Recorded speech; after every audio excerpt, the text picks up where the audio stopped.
কৃষ্ণা দৈত কারো বাপের ভিটা করবে মন চাহিলেই যখন যেটা। জাতীয় সঙ্গীতের সুর নকল করে ইসলামী সঙ্গীত গাওয়ার অপরাধে কুমিল্লার মুরাদনগরে একটি মাদ্রাসা বন্ধ করে দিয়েছে ইউএনও অভিষেক দাস।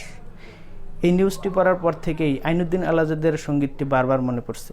কারণ এদেশের কিছু ইসলাম বিদ্বেষী ভারতের পাঁচাটা দালালেরা কথায় কথায় যেখানে সেখানে শুধু অজুহাত খোঁজে কিভাবে মসজিদ আর মাদ্রাসা বন্ধ করে দেয়া যায়। কারণ আজকাল অনেকেই এই দেশটাকে নিজেদের বাপদাদার সম্পত্তি ভাবতে শুরু করেছে, আর তাই কথায় কথায় যেখানে সেখানে যে কোনো অজুহাতে মসজিদ মাদ্রাসা কিভাবে বন্ধ করে দেয়া যায় সেই চক্রান্ত করে। তো ভিউয়ার্স, যে সঙ্গীতটি গাওয়ার অপরাধে কুমিল্লার মুরাদনগরের মাদ্রাসাটি বন্ধ করে দেয়া হয়েছে, চলুন প্রথমেই শুনে আসি সেই সঙ্গীতটি। আমার দয়ার আল্লাহ,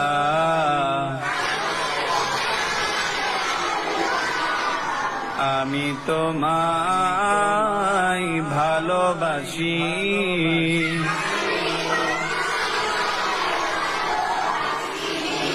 যে জাতীয় সঙ্গীতের সুর নকল করার অপরাধে কুমিল্লার মুরাদনগরের মাদ্রাসাটি বন্ধ করে দেয়া হয়েছে, সেই জাতীয় সঙ্গীতের সুরটাও যে নকল করা রবীন্দ্রনাথ ঠাকুর চুরি করে এনেছিল, সেই খবর কি আপনাদের কাছে আছে?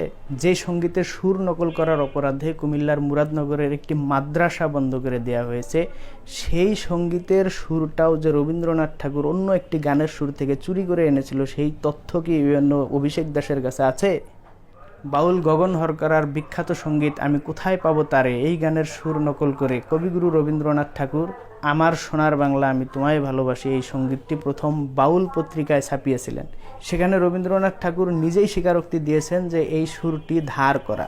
ভিউয়ার্স, গগন হরকারার সেই গানটি চলুন শুনে আসি।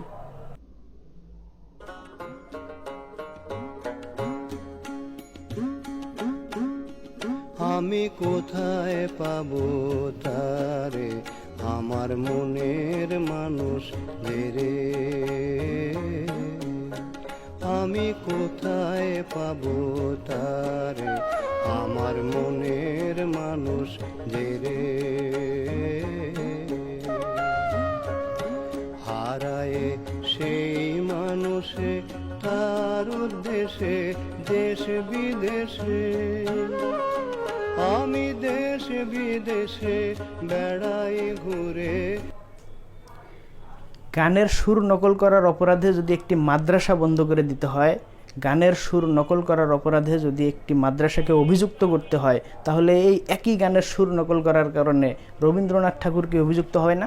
গানের সুর নকল করার অপরাধে কি রবীন্দ্রনাথ ঠাকুরকে অভিযুক্ত করা হয়েছে? গানের সুর নকল করার অপরাধে রবীন্দ্রনাথ ঠাকুরের নামে কি কপিরাইট আইনে কোনো মামলা হয়েছে? যদি না হয়ে থাকে, তাহলে সেই গানের সুর নকল করার অপরাধে একটি মাদ্রাসা বন্ধ করে দেওয়ার দুঃসাহস এই অভিষেক দাসেরা কোথায় পায়? আসলে জাতীয় সঙ্গীত মূল ইস্যু নয়, রবীন্দ্রনাথ ঠাকুরের গান মূল ইস্যু নয়, মূল ইস্যু হচ্ছে ইসলাম, মূল টার্গেট হচ্ছে ইসলাম। যে কোনো অজুহাতে কিভাবে মসজিদ আর মাদ্রাসাকে বন্ধ করে দেওয়া যাবে সেই চক্রান্তই হচ্ছে এদের মূল টার্গেট। আর তাই ভার্সিটির ছাত্ররা ধর্ষণের সেঞ্চুরি পালন করার পরেও সেই অপরাধে কখনো কেউ ভার্সিটি বন্ধের দাবি জানায় না। জঙ্গি তৈরির কারখানায় স্কলাস্টিকা স্কুলের মতো ইংলিশ মিডিয়াম স্কুলকেও বন্ধের দাবি জানায় না।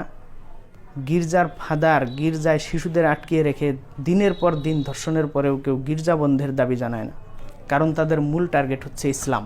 যে কোনো মূল্যে যে কোনোভাবে তারা ইসলামকে দমিয়ে রাখার চেষ্টা করে, যে কোনো ষড়যন্ত্রের জাল বিছিয়ে তারা ইসলামকে হেয় প্রতিপন্ন করার চেষ্টা করে, এবং ইসলামিক প্রতিষ্ঠানই হচ্ছে তাদের মূল টার্গেটের বিষয়।